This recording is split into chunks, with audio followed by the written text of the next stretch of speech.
చూస్ country delight, live better. ఇప్పుడే country delight app ని download చేసుకోండి.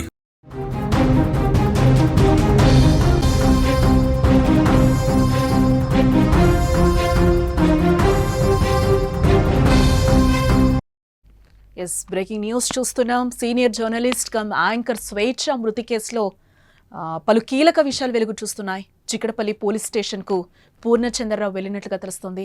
స్వేచ్ఛ మృతికి పూర్ణచంద్రే కారణం అంటూ కూడా స్వేచ్ఛ తండ్రి ఆరోపణలు చేస్తున్నారు.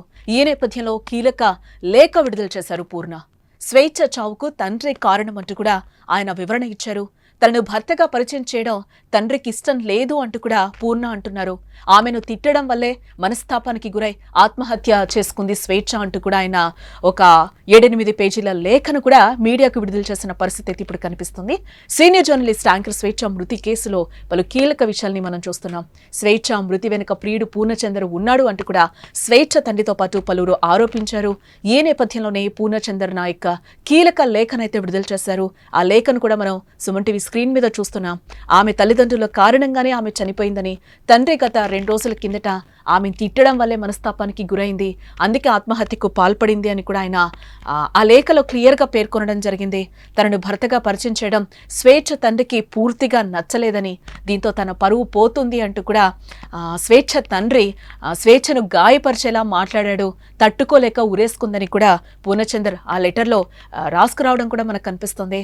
ఇక పాప అరణ్యనైతే తను బాగా చూసుకున్నానని, వారిద్దరికి ఎలాంటి లోటు లేకుండా సంతోషపెట్టానని కూడా పూర్ణ చెప్తున్న పరిస్థితి కనిపిస్తోంది.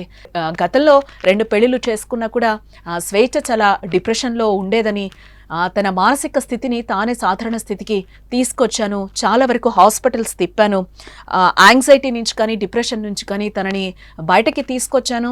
దానికి సంబంధించిన ఏవైతే డాక్టర్ ప్రిస్క్రిప్షన్స్ కానీ ఆ టెస్టులు చేయించిన డాక్యుమెంట్స్ ఏవైతే ఉంటాయో అవన్నీ కూడా ఇంట్లో ఉన్నాయి, మీరు చూడొచ్చు అని కూడా పూర్ణ లెటర్లో క్లియర్గా రాయడం జరిగింది.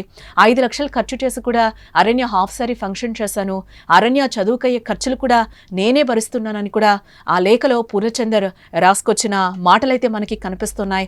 హాఫ్ సారీ ఫంక్షన్ నేను చూశాను, అరణ్య కూడా నా పాప అయిపోయింది, నేను స్వేచ్ఛను చాలా వరకు కూడా డిప్రెషన్ నుంచి బయటకి తీసుకొచ్చాను, తనకి చాలా మంది డాక్టర్స్కి కూడా చూపించాను, గతంలో 2 పెళ్లిళ్ళు చేసుకున్నా కూడా డివోర్స్ అయిన తర్వాత తన పరిస్థితి అయితే అసలు ఏం బాలేదు, 2 పెళ్లిళ్ళు చేసుకుని కూడా మోసపోయింది, చాలా డిప్రెషన్లో ఉంది. సో నేను పరిచయం అయ్యాక కూడా తనని సంతోష పెట్టాను, అలాగే పాపను కూడా నా పాపగా చూసుకున్నాను, నా పాప అయిపోయింది, నేను ఎప్పుడైతే పెళ్లి చేసుకుంటానని చెప్పి స్వేచ్ఛ వాళ్ళ ఫాదర్కి చెప్పిందో వాళ్ళ ఫాదర్ ఒప్పుకోలేదు, నా పరువు పోతుంది అని చెప్పి కూడా ఆమెని ఎమోషనల్ బ్లాక్మెయిల్ చేశారు, ఎమోషనల్గా ఆమెని తిట్టడం స్టార్ట్ చేశారు.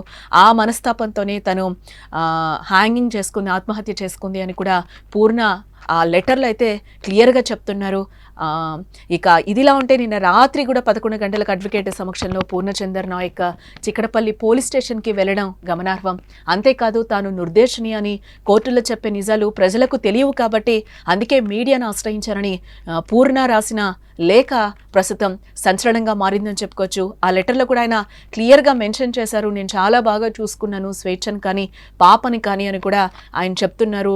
తనకున్న డిప్రెషన్ కానీ తనకున్న ప్రాబ్లమ్స్ నుంచి కూడా నేను బయట పడేశాను అని కూడా పూర్ణ చెప్తున్న పరిస్థితి అయితే కనిపిస్తుంది. నన్ను ఎప్పుడైతే పెళ్లి చేసుకుంటానని ఇంట్లో వాళ్ళ నాన్నకి పరిచయం చేసిందో అప్పుడే తనని దూషించడం స్టార్ట్ చేశారు.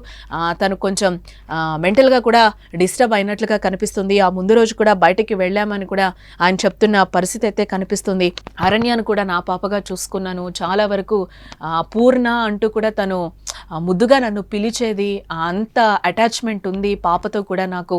తను ఇప్పుడు 9th క్లాస్ చదువుతుంది, తనకయ్యే ఖర్చులు కూడా నేనే చూసుకుంటున్నానని కూడా క్లియర్గా పూర్ణ ఆ లెటర్లో అయితే చెప్పడం జరిగింది. ఇదంతా కూడా బయట కోర్టుకు వెళ్తే నేనైతే ఈ కేసులో నిర్దోషిని అని కూడా తను చెప్తున్న వర్షన్ కనిపిస్తుంది. వాళ్ళ ఫాదర్ వర్షన్ కూడా ఇంకోలాగుంది, పూర్ణ వల్లే నా బిడ్డ చనిపోయింది అని చెప్పి కూడా ఆయన ఆరోపణలు చేస్తున్న పరిస్థితి కనిపిస్తుంది. ఏదేమైనా కూడా ఈరోజు ఒక జర్నలిస్ట్ని కోల్పోయిన పరిస్థితి అయితే మనకు కనిపిస్తుంది.